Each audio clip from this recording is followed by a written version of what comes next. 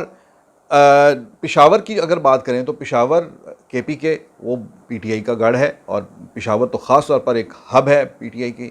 Popularity کے حوالے سے، لیکن وہاں سے مسلم لیگ نون جیت گئی ہے. اس کے علاوہ راول پنڈی کے اندر جو واہ کینٹ ہے وہاں سے مسلم لیگ نون جیت گئی ہے. لیکن دوسری طرف پی ٹی آئی نے بھی جو ہے وہ مسلم لیگ نون کے ایسے بعض علاقے جو ہمیشہ سے کہلائے جاتے رہے، مثلا گجرانوالہ ہے، کھاریاں ہے، جہلم ہے، بہاولپور ہے، ان علاقوں میں پی ٹی آئی جیتی ہے. لیکن بات یہ ہے کہ یہ جو نتائج ہیں اس کے بعد چلیں ایک تھوڑی سی اور بات کر لیتے ہیں کہ جو ایک اور پارٹی پیپلز پارٹی کی کارکردگی بہت ہی مایوس کن رہی ہے، اور ٹوٹل مجموعی طور پر 17 سیٹیں جیتی ہیں انہوں نے. اور جو سب سے امپورٹنٹ بات یہ ہے وہ یہ کہ پنجاب کے اندر جہاں بلاول بھٹو ابھی ایک ہفتے کا دورہ کر کے گئے ہیں، اور وہ ملتان کا بھی دورہ کیا، اور ملتان کے اندر بھی یہ تھا لوکل باڈیز کا الیکشن، اس کا تھا کنٹونمنٹ بورڈ کا الیکشن تھا، لیکن وہاں پر بھی اس دورے کا کہ کوئی امپیکٹ اس کا نہیں رہا، اور وہاں سے پیپلز پارٹی کا کوئی بندہ نہیں جیتا، بلکہ پورے پنجاب سے ایک سیٹ بھی پیپلز پارٹی نہیں جیت سکی، سوائے لاہور کی ایک سیٹ میں وہ ایک ان کے کینڈیڈیٹ ہیں، انہوں نے کوئی 4000 کے قریب ووٹ لیے ہیں. اس کے علاوہ کسی جگہ پر پیپلز پارٹی کہیں نظر نہیں آئی. سو یہ تو ایک ہے اگین پیپلز پارٹی کی جو صورتحال پنجاب کے اندر وہ بہت ہی خراب ہے. کراچی کے اندر پی ٹی آئی جیت گئی اور پیپلز پارٹی دوسرے نمبر پر رہی.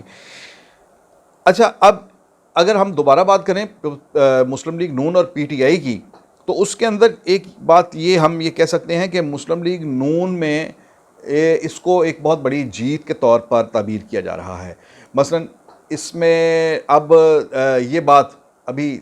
طے ہونا باقی ہے کہ یہ اس کا کریڈٹ کس کو جائے گا. ایک طرف تو میاں نواز شریف بزامتی سیاست کر رہے ہیں اور وہ کھل کھلا کر اسٹیبلشمنٹ کو چیلنج کر رہے ہیں، اور آئے دن ہم خبریں دیکھتے ہیں کہ میاں نواز شریف کے پاس پارٹی کے لیڈر گئے ہیں، انہوں نے کہا جناب خدا کا واسطہ ہے جان چھوڑ دیں، صلح کر لیں، آرام سے بیٹھ جائیں. انہوں نے اور پھر خبر آتی ہے کہ نواز شریف نے تمام ڈائریکٹ انڈائریکٹ جتنے بھی میسیج تھے وہ سارے کے سارے ریجیکٹ کر دیے ہیں، کہا ہے کہ کوئی صلح نہیں ہوگی، کوئی بیک چینل ڈپلومیسی نہیں ہوگی. تو وہ ایک مزاحمت کے اوپر جو ہے وہ برقرار ہے، اور ان کی یہی مزاحمتی سیاست جو ہے یہ اس کی وجہ سے یہ سارے کے سارے ووٹ پڑے ہیں. لیکن اس الیکشن کے اندر ایک دوسرا جو انتخابی نعرہ دیا گیا وہ لاہور کے اندر جو ہم نے دیکھا وہ تھا ووٹ کو عزت دو نہیں، کارکردگی کو ووٹ دو. اب کارکردگی کس کا نیریٹو ہے؟ کارکردگی خاص طور پر لیتے ہیں میاں شہباز شریف، اس بات کو لیتے ہیں کہ پنجاب کے اندر ان کی کارکردگی بہت رہی ہے، اور ان کا یہ خیال ہے کہ وہ کارکردگی کی بنیاد پر اپنے بھائی سے کہتے ہیں کہ مجھے جانے دیں الیکشن میں، کو کارکردگی کی بنیاد پر ہم جو ہے وہ الیکشن جیت سکتے ہیں. تو یہاں پر انہوں نے کارکردگی کو ووٹ دو کا سلوگن دیا کنٹونمنٹ میں، اور یہاں سے وہ جیتے ہیں. تو اس کے بعد شہباز شریف صاحب کا بیان فوری طور پر یہ آیا ہے کہ عوام نے کارکردگی کو ووٹ دیا ہے. اب یہ کیا ہے؟ یہ دونوں بھائیوں کی آپس میں تو یہ چپکلش یا کشمکش جو ہے یہ شروع ہو گئی ہے کہ اس کامیابی کو لاہور کے اندر جو کامیابی ہے اس کو دو طرح سے آپ انٹرپریٹ کر سکتے ہیں. کیا یہ ووٹ کو عزت دو کو ووٹ ملا ہے، اس سلوگن کو ووٹ ملا ہے، یا کارکردگی کو عزت دو کو یہ جو سلوگن ہے اس کو ووٹ ملا ہے؟ یہ دونوں ایک دوسرے کے چل تو ساتھ ساتھ رہے ہیں لیکن ایک دوسرے کے متحارب بھی ہیں یہ دونوں نیریٹو جو ہے، یہ دونوں سلوگن جو ہیں. تو یہ ایک بہت باریک سی ایک بات ہے اس کے اندر کہ کیا یہ شہباز شریف کو کریڈٹ جائے گا کہ انہوں نے جو کام کیا ہے اس کی وجہ سے کنٹونمنٹ میں ان کو ووٹ مل گئے، یا میاں نواز شریف کی مزاحمتی سیاست کو وہ یہ ووٹ مل گئے ہیں؟ نمبر 1. نمبر 2 یہ کہ اس میں ایک اور بھی ایک بہت بڑا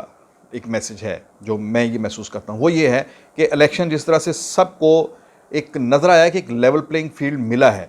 تو یہ لیول پلینگ فیلڈ اپوزیشن کا اب تک کا سب سے بڑا مطالبہ ہے کہ 2023 کے الیکشن میں لیول پلینگ فیلڈ دیا جائے جو 2018 کے الیکشن میں نہیں ملا. تو اگر یہ لیول پلینگ فیلڈ ملا ہے،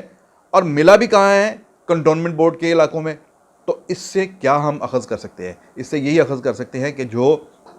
مقتدر حلقے ہیں، جو اسٹیبلشمنٹ ہے، انہوں نے بتا دیا کہ ہم ان علاقوں میں غیر جانبدار ہیں. تو جناب یہ چھوٹا میسج نہیں ہے، اگر اس کو غور سے دیکھا جائے، اور اگر میں یہ بھی کہوں گا کہ اگر یہ باڈی لینگویج اسی طرح سے برقرار رہتی ہے، اور اگر یہ کہیں فیصلہ ہوا ہے اور یہ فیصلہ 23 کے الیکشن تک یہ فیصلہ بھی برقرار رہتا ہے، تو یہ چھوٹا فیصلہ نہیں ہے۔ کون نہیں جانتا کہ 2018 کے انتخابات میں لیول پلینگ فیلڈ نہیں تھا، وہاں پر بڑی کھل کھلا کے ڈنڈی ماری گئی تھی، اور اسی وجہ سے پی ٹی آئی کی حکومت بنی۔ اور اگر یہ ڈنڈی جو ہے یہ ایک سائیڈ پہ ہو گئی اور الیکشن غیر جانبدارانہ، اسٹیبلشمنٹ نے اپنا کردار جو ہے وہ غیر جانبدارانہ رکھا 2023 کے الیکشن میں، تو جناب وزیر اعظم صاحب کے لیے یہ بڑا کھلا پیغام ہے کہ آپ اپنی کارکردگی کو بہتر بنائیں، ورنہ 2023 کے الیکشن میں بھی نتائج اس سے مختلف نہیں ہوں گے، بلکہ پانی جب اور پلوں سے گزر چکا ہوگا تو 2023 تک پی ٹی آئی کا بیگیج بڑھ چکا ہوگا، اور یہ نتائج جو ہیں اور یہ اعداد و شمار اس سے بہت زیادہ مختلف بھی ہو سکتے ہیں۔ یہ میں سمجھتا ہوں کہ ایک بہت ہی امپورٹنٹ، بہت ہی اہم بات ہے جو اس الیکشن کے اندر سے جو ایک برآمد ہوئی ہے۔ اگر اس چیز کو ہم لیں تو اس میں بہت سے لوگوں کے لیے بہت کچھ سمجھنے کا، دیکھنے کا، سوچنے کا، سمجھنے کا سامان میسر ہے۔ اب تک کے لیے اتنا ہی، اگلی ویڈیو تک کے لیے اجازت دیجیے، اللہ حافظ۔